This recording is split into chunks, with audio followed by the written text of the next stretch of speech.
Why you wait. Last-minute brain. You tell yourself you'll start early this time. You open your laptop, maybe even make a plan. But somehow, hours pass. Then days. And suddenly, the deadline is right in front of you, loud, urgent, unavoidable. And only then, you begin. If this feels familiar, it's not because you're lazy.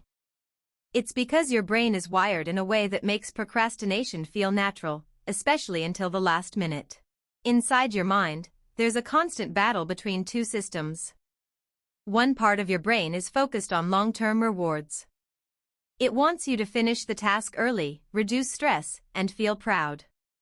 But another part, the more primitive, emotional system, cares about right now.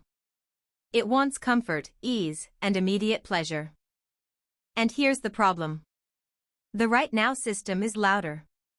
When you think about a task that feels boring, difficult, or overwhelming, your brain doesn't just see work. It sees discomfort, effort, uncertainty. And your brain is designed to avoid those things. So instead of starting, it gently nudges you toward something easier. Scroll a little. Watch one video. Check your messages. Just for a minute. But that minute turns into 10. Then an hour. Then the day is gone. This isn't a lack of discipline. It's your brain trying to protect you from discomfort. There's actually a name for this process. It's called temporal discounting. Your brain values immediate rewards more than future ones. Finishing your work early gives you a reward later, less stress, more freedom. But scrolling your phone gives you a reward now, dopamine, entertainment, relief. And your brain says, why wait, when you can feel good instantly? So you delay. But something interesting happens as the deadline gets closer. That same task that felt easy to ignore, suddenly becomes urgent. Your brain shifts gears. Why? Because now, there's a new emotion in the mix, pressure. Deadlines create stress.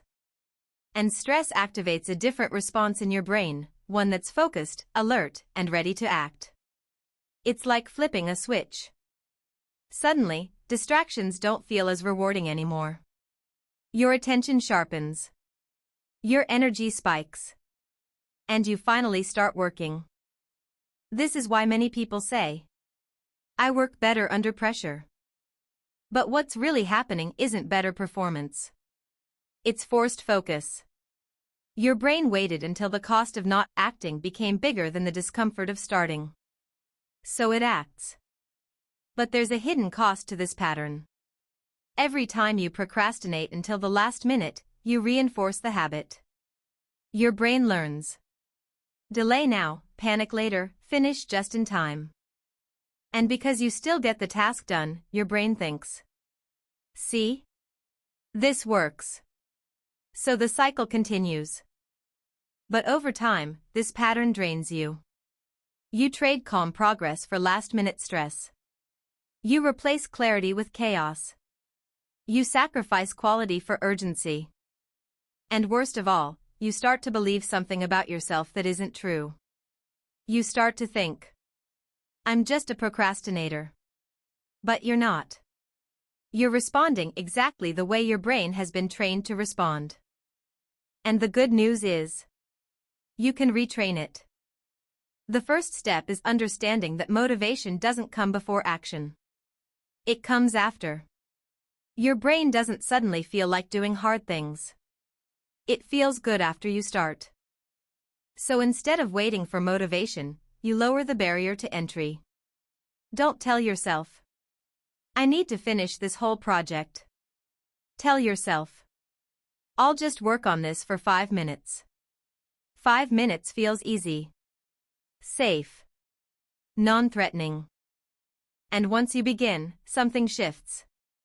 The task that felt overwhelming becomes manageable. Your brain stops resisting and starts engaging. This is called the activation energy problem. Starting is the hardest part.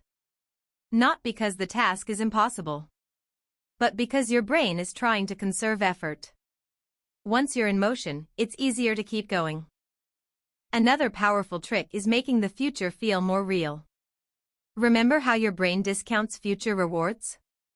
That's because the future feels distant and abstract. So bring it closer. Visualize what finishing early actually looks like. Imagine the relief, the extra time, the peace of mind. Make it vivid. When the future feels real, your brain starts to care about it more. And then there's environment. Your surroundings quietly shape your behavior. If your phone is within reach, your brain will reach for it. If distractions are easy, focus becomes hard. So don't rely on willpower alone. Change the environment. Put your phone in another room. Close unnecessary tabs. Create a space where the easiest thing to do is the task itself. Because your brain will always choose the path of least resistance. And finally, be careful with how you talk to yourself. Guilt and shame might feel like motivation. But they often make procrastination worse. When you tell yourself, "I'm so lazy," your brain associates the task with negativity. And it avoids it even more. Instead, shift the narrative. You're not lazy. You're human. Your brain is trying to protect you, not sabotage you. But protection doesn't always lead to progress. That's your role. To gently guide your brain in a better direction. Not with force, but with understanding. Because the goal isn't to eliminate procrastination completely. It's to reduce its power over you. To catch it earlier. To start sooner. To build a new pattern. One small action at a time. So the next time you feel the urge to delay, pause. Not to judge yourself, but to notice. Notice the discomfort, the resistance, the pull towards something easier. And then do something simple. Start anyway. Even if it's messy. Even if it's small. Even if you don't feel ready. Because action breaks the cycle. And the more you practice starting early, the less your brain will need panic to begin. One day, you'll sit down to work. And you'll start without a battle. No pressure. No last-minute rush. Just calm, steady progress. And that's when you realize. Your brain didn't need the deadline. It just needed a new habit. Comment, "I'll start now." Like if this hit you hard. Subscribe for daily brain hacks that actually work.